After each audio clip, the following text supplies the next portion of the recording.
Hello, I thought I'd do a short video to show you the sort of touch input to my game, Trapped in the Sky. The reason I'm doing it like this is because it doesn't really come across as just a screenshot, so yeah, I thought I'd just do it from here. So this is my game. It defaults onto keys and mouse at the moment, so it's a touchscreen, but we just jump straight into it. This is something I've sort of figured out quite recently, so that's the reason I wanted to show it. Traditionally, I've seen a lot of games using, let's just mute this. I've seen a lot of games implementing touch on a shooter like this by having movement on one joystick, on one virtual joystick like this, and sort of twisting or pointing using the other one like this. Now obviously you wouldn't play this game using two joysticks on a screen this size. This is just for sort of visual purposes. So what I ended up going with was, well, first of all I took strafe off. So I originally had strafe on left and right on this, but I was finding, because I was really concentrating on the character and not on the joystick, and I didn't have any physical feedback from this joystick, I was finding I was really losing my position with my thumb, and I was really struggling with movement, and it was really clumsy, and I felt that I was being shot at all the time, and I'm trying to make this game quite difficult, so if the controls are against you, it's just going to make you more frustrated.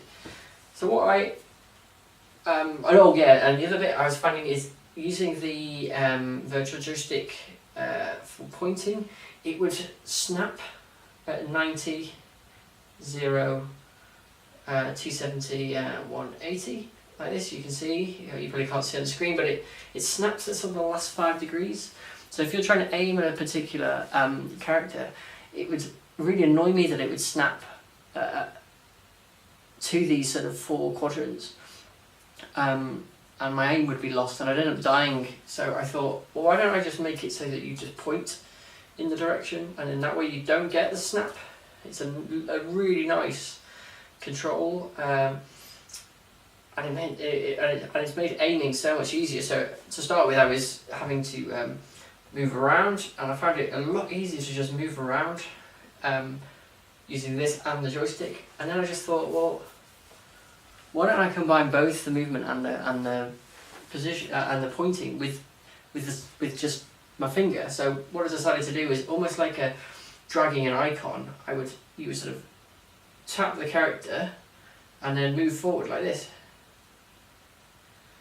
And then I had this other idea, because all my actions are mapped to particular buttons. On a keyboard it's space, on your 360 controller is A, and on this I decided to use this particular virtual button here. But having to move constantly from the middle of the screen to the edge and back and edge and back, you would lose your position, and it felt really clumsy. So what I ended up doing is just getting it so you could just tap the main character as if they are the virtual joystick, like this, and it's made the game so much easier, and it feels like the control was meant to be like this.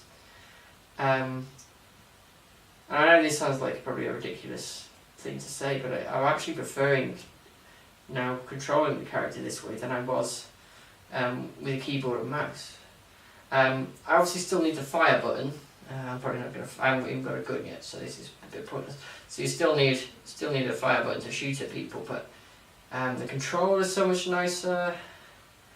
Yeah, it's. I would say it's equivalent to using a keyboard and mouse in this game, and it's a really nice way of doing it. So yeah, I don't know really what one point is.